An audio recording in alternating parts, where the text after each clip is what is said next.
First to go viral. LeBron James had the dunk of the year Friday night. That was pretty. He then took to the gram to post a not as pretty caption, I thought. Get off the tracks when it's full of steam unless you want your loved ones dressed in all black. Hashtag washed king. Hashtag revenge season. Hashtag the kid from Akron. Hashtag strive for greatness. Hashtag James gang. Hashtag you're definitely not being petty. That last hashtag was not in there, but more importantly, Chris Canty, what's my observation you're going to be? Because it's not about year 17 or the greatest basketball player ever. What's it going to be about? Lisa should have challenged LeBron James at the rim. LeBron wasn't the only one on Friday night with Twitter fingers because Nick Wright is DMing me. Oh, I was. Talking about the dunk. Absolutely. Look at Lisa. Hey, man, you lose all dignity there. You're 6'10", either jump or get out the way, trying to take a weak sauce charge. Instead, that old man with the gray beard booms on your face. He got exactly what he deserved. Put the music to that highlight to Ludacris's move, get out the way. Get out, move, Bielitsa, get out the way. Challenge, get out the way. Exact, man. Bogdanovich had the best view of that of everybody. Just like, how is he doing that year 17? He's the greatest athlete in the history of humanity, so that probably adds to it. That probably helps. Unbelievable. Man. All right, time for stories to start your morning. 2 words for you. Lamar Jackson. Lamar posted just over 300 combined passing and rushing yards plus 4 touchdowns. Nick, how impressive was Lamar yesterday? I mean, he was spectacular. Chris Canty out here saying you can't give out A-pluses unless it's the playoff games or something. Man, that's an A-plus performance. Lamar, in this last month, head-to-head against Russell Wilson, his team came away with the dub. Head-to-head against Tom Brady, his team came away with the win. And now against Deshaun Watson in a game that if they had lost, Baltimore wakes up this morning the 3 seed instead of being half a game out of the 1 seed. Enormous game, great game by him. And they dominated yesterday, and then the Texans coming off of a bye week, you would think with the extra time to prepare, they would have made that game more competitive than it was. But that Raven offense is a different animal. Went for over 200 yards rushing and 200 yards passing. The 12th time that's happened this season in the NFL out of 161 games. And the Ravens have 4 such games where they've done that. Unbelievable. Wow. All right, on to the Dallas Cowboys. Dak Prescott made light work of the Detroit Lions, throwing for 444 yards and 3 touchdowns. Dallas is now 6-4 on the season. Kenny, what'd you make of Dak's day yesterday? Outstanding day by Dak. Probably a little bit more concerned with the defensive side of things, letting the Jeff Driscoll-led Lions put up 27 points. That side of the ball has got to get things figured out if this Cowboys team is going to get where they want to go. Also, a little bit concerning, Ezekiel Elliott being held in check by that Lions defense that hasn't been able to hold anybody down in the run game. But that's why this was so impressive from Dak. This is the type of game they never could have won prior to this year. Defense doesn't play great. Zeke doesn't play great. Jason Garrett's Jason Garrett. And Dak just was spectacular. He was the best player on the field. Amari Cooper was held relatively in check. It didn't matter. And by the way, at the very end of the game, holding on to that 8-point lead, trying to ice the game, they trusted Dak. Let him throw a pass. Ended up icing the football game. A spectacular Dak Prescott performance once again as he continues to prove doubters such as myself wrong. All right, moving on. Tom Brady and Carson Wentz facing off for the first time. Remember, it was Nick Foles in that Super Bowl 52. Oh, yeah.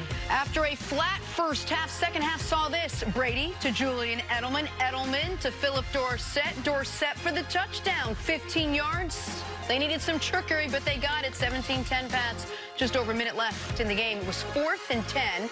Patriots territory. Carson Wentz looking for Nelson Aguilar. But he drops the crucial pass. So one last chance for the Eagles. Wentz is just going to heave it, launches the Hail Mary. It will drop. Incomplete. Patriots hold on to clinch their 19th straight winning season. This wasn't an easy win for them, but it was still a win. After the game, Tom Brady not happy with his team's performance. Tom, how would you describe the offense at this point in the year? Up and down. That's what it looks like to me. So, yeah, we'd probably do everything better. Are you concerned about the offense, or do you feel like it's something that's going to work its way out? I don't think it matters what I think. It matters what we do. It was a rare curt reaction from Tom Brady in the postgame. Whole press conference was 2 minutes long. He was not happy, nor should he be. It was such a frustrating game for the fans to watch. You can only imagine how it must have been for Tom Brady. Could not get anything going. How good are the Patriots, Nick? The Patriots' defense continues to be the single best unit in football. Better than the Lamar Jackson-led Ravens offense, better than the Niners defense, pick your favorite, better than the Chiefs with a healthy Patrick Mahomes offense. The Patriots defense is the single best unit in football and showed it again yesterday. After there were some questions approaching, well, they were so unbelievable through 8 weeks, but then they played a real quarterback in Lamar. The Ravens were so successful. Is this defense just really good, or is it one of the best defenses we've seen in the last decade?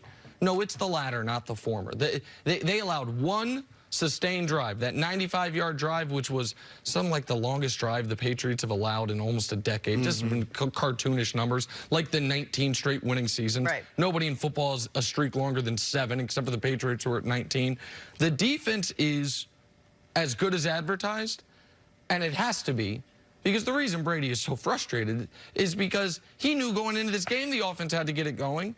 They had one touchdown in the game, and it was thrown. It was also the best ball thrown all game, and it was by the wide receiver out of Kansas State. Brady. It was ruled a turnover initially. Right. Well, and so like it's unbelievable. It's not unbelievable, pardon me. It's understandable is what I meant to say, that Brady would be frustrated because he knows the win is what matters more than anything. He also knows this offense is going to have to kick it into gear come the postseason, and that if they don't kick it in gear over the next 3 weeks, they might actually have to play a road postseason game because the Ravens keep nipping at their heels. So the defense, A++ again. Offense, a lot what it's looked like to me all year long. Yeah, the offense is a work in progress, and they're expecting to get some guys back. N'Keal Carey was actually on the field, so we got a chance to look at their first-round pick this year with Mohamed Sanu and Julian Edelman. I think that they will figure things out as this goes along, but the thing that saved the Patriots throughout the course of this season is that their defense is keeping games close. And they're making just enough plays, and you saw it at the end of the first half in that game. Now, the defense didn't start great. They gave up the DPI by Jason McCourty, which ended up leading to a field goal. And then on the next drive, it was a big screen pass to Dallas Goedert, and then Dallas Goedert on the touchdown, which was initially ruled a turnover. Yeah.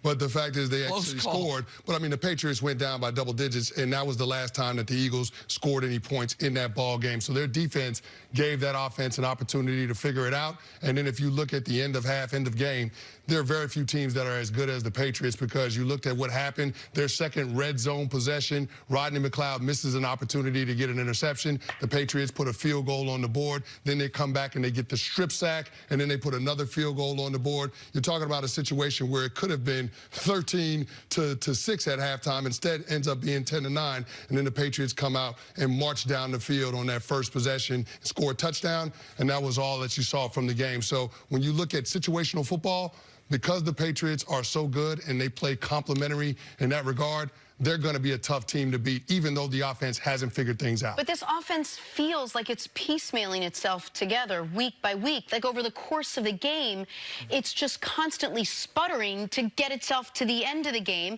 And my gosh, you look at Tom Brady and you know he's the greatest player of all time. You don't see any part of that. You see balls he's throwing away. He's got no time to do anything. Because he's not very good right now. Well, that's my question. Is he not very good right now? No. Clearly and obviously, it is no longer a small sample size, and maybe come the postseason, Brady will find a way, as the all-time greats sometimes do, I mean, Kareem, late in his career, when he was no longer 6-time MVP Kareem Abdul-Jabbar, still, the Lakers in a do-or-die game in the NBA Finals ran the final play of the game for him. He got fouled. The Pistons stayed in and hit the 2 free throws. You can, to help win a championship. Sometimes all-time greats, even when they're cooked, can channel all-time great moments, 4 moments in the postseason. But over the course of a game in the regular season, over the course of a regular season, Tom Brady is a below-average NFL quarterback right now.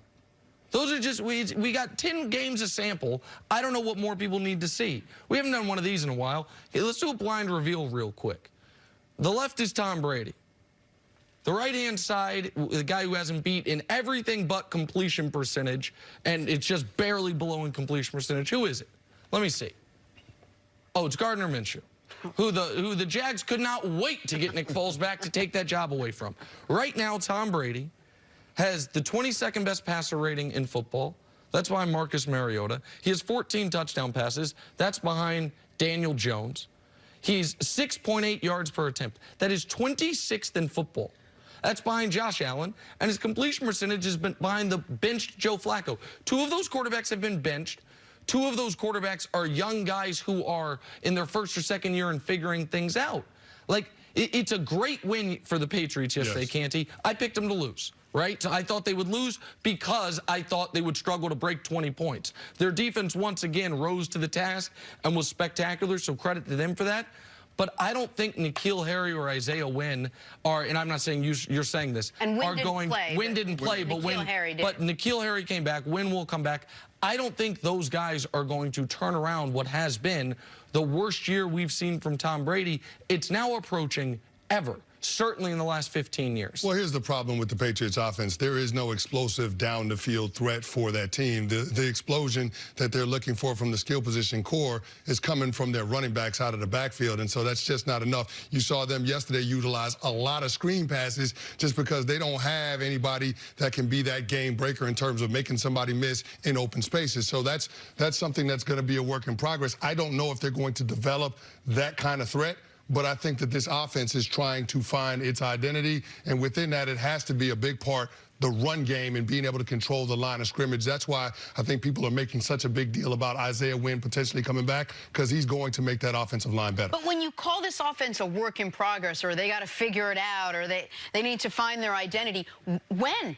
I mean, we're in week 10, week 11. Well, they're not getting anything new except maybe another left tackle. I don't know when this is supposed to happen, that they're suddenly going to flip a switch and we're going to see vintage Patriots offense again. Well, I mean, we saw this last year when they morphed into an offense that had... Not this bad. No, it wasn't this bad, not to this degree, but we saw this last year, and at the end of November, early December, they started figuring it out in terms of having a two-back set with a tight end in place, and they were running the football with old-school runs, power schemes, gap blocking. I just think that the Patriots, they'll find a way to be able to adjust, because they always do. And so I'm not giving them a Lifetime Achievement Award. I'm just basing what I think will happen off of what we've seen Bill Belichick do for 19 straight years. So I look at this Patriots team. They did what they needed to do coming off of a bye, keeping pace with the Baltimore Ravens to keep that top overall seed in the AFC. And that defense, because they're so good, they're giving that offense an opportunity to figure it out. 2 years ago, Tom Brady won the league MVP. It was shocking to me. It was a guy's 40 years old, wins the league MVP. Last year, the team had their worst record they had had in a decade, and he had his worst season they have had in a decade. This year, he is worse across the board. And you can be the greatest of all time and not still be the greatest of this time.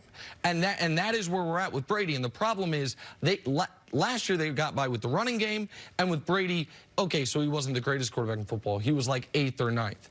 This year, he's statistically 18th or 19th, and that defense is going to have to be like 02 Bucks, 2000 Ravens if he doesn't take it up come the postseason. All right, so